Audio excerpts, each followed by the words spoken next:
Tristan and the Lights, Reassurance from a Four-Year-Old in Surreal Times by Karen Carter. Sometime in March, a week or so into our national lockdown, people around the world began rehanging Christmas lights. It was one of the many small but powerful displays of solidarity, hope, and resistance against a collective global despair. For days, pictures of windows and balconies across the US, the UK, France, Italy, and elsewhere twinkling with the beautiful, if unseasonable, decorations dominated on social media. The morning of day 9 in Spain's official quarantine, my husband and I stood, coffee mugs in hand, on the rooftop deck of our house, watching the sun rise over the sea. It was quiet and still and breathtakingly beautiful, the palm fronds and pine needles of the neighborhood trees backlit in a rose gold glow. It was then Tom said to me, "There are Christmas lights at Tristan's." I turned towards the house across the street. In the front windows, little white lights twinkled softly through the brand new sun. The home is currently being rented by a young family while their nearby house undergoes renovations. We frequently see them out and about. They are a cheerful and active little group, a mother, father, and their son, Tristan. Tristan is 4 years old. He's blonde, with his parents' bright blue eyes and a direct gaze. He also has quite a lot to say, and he does so very definitively, usually jabbing his little index finger in the air for emphasis. He stands very straight when he talks, locking eyes with his audience. Even when we don't see him, we often hear from across the street his high, clear voice expounding emphatically on some topic or other. Usually he speaks English, but sometimes German, and at times what we think is Estonian. Although a child, he is neither childish nor childlike. He evidences no whining or helplessness that we have seen. Rather, he gives off the impression of unshakable confidence, as though his interpretation of the world and its various states of affairs is unquestionably the accurate one, more field marshal than 4-year-old. Before the quarantine, we often saw Tristan accompanying his father on their bi-weekly walks a few streets away to check the progress of their house. For these occasions, Tristan suits up appropriately in a dark green canvas vest with loops from which hang a variety of toy but disconcertingly real-looking tools: hammer, saw, screwdrivers, pliers. He wears this to almost every inspection, only occasionally switching it out for a Spider-Man suit. At no time does he betray even the slightest hint of irony or embarrassment in his outfit choices.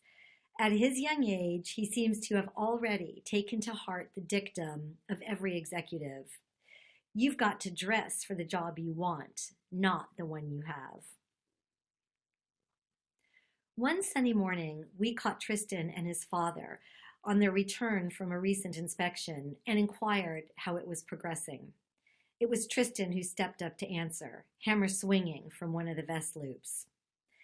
"They are not moving as fast as we would like, and we are not happy." He looked at us square in the eye, as if daring us to disagree. Slightly intimidated, Tom and I clucked and shook our heads, attempting to convey the appropriate level of empathetic disdain for the workplace, secretly marveling at Tristan's well-stocked vest. A few days later, we ran into them again. Apparently, this time, Tristan did not feel the need to stop and say hello or give us an update on the speed of the workers. He continued to stride purposefully up the stairs in his canvas work vest to the house. His father followed a few steps behind, slightly out of breath, lugging a day-glow orange traffic cone. Upon seeing us, he grinned sheepishly, gave an imperceptible shrug, and in a quiet and slightly apologetic voice said, "Tristan really wanted this." In yet another instance, Tom and I had ordered 5 tons of pea gravel to recover our garden flower beds.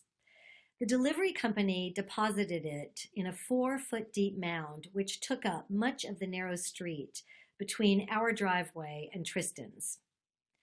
For 4 days, we labored hard in the summer sun, shoveling rocks and pushing wheelbarrows, dirty and sweaty, the stone pile diminishing dishearteningly incrementally. Tristan, however, was fascinated with the process and seemed to immensely enjoy it. He often came outside to watch, his eyes hawk-like, as he followed our movements as though keeping mental tabs. From time to time, he would ask questions about the wheelbarrow, the shovel, or just the gravel itself. On the final day of shoveling, hauling, and raking, our hands blistered, our backs aching, rock dust in our hair, Tristan's interest grew more acute. We could not figure out why. The once large rock pile had all but disappeared, and our work was almost done. As if reading our minds, his father said, "He's impressed you are working on a Sunday." Tristan, this time dressed as Spider-Man, solemnly nodded in agreement and said, "It is good to keep working." Tom and I joke about Tristan being able to solve any problem. Computer glitching? Ask Tristan. Government at a stalemate? Tristan will mediate. When earlier this year a telecom company dug up the neighborhood streets to lay fiber optic cable, the process seemed disorganized and like it lasted much longer than it should. There were frequent power cuts, and wires and other debris littered the roads. Exasperated by the delays and the mess, Tom and I swore we were going to call in Tristan. Now, in our time of global distress, whenever we hear his forceful chatter from across the street, we like to imagine he's working doggedly on a COVID-19 vaccine. One day, many years from now, I will be walking down a street in New York or Madrid, Sydney or Shanghai, and I will spot a well-dressed man with blonde hair, piercing blue eyes, and impeccable posture standing on the sidewalk.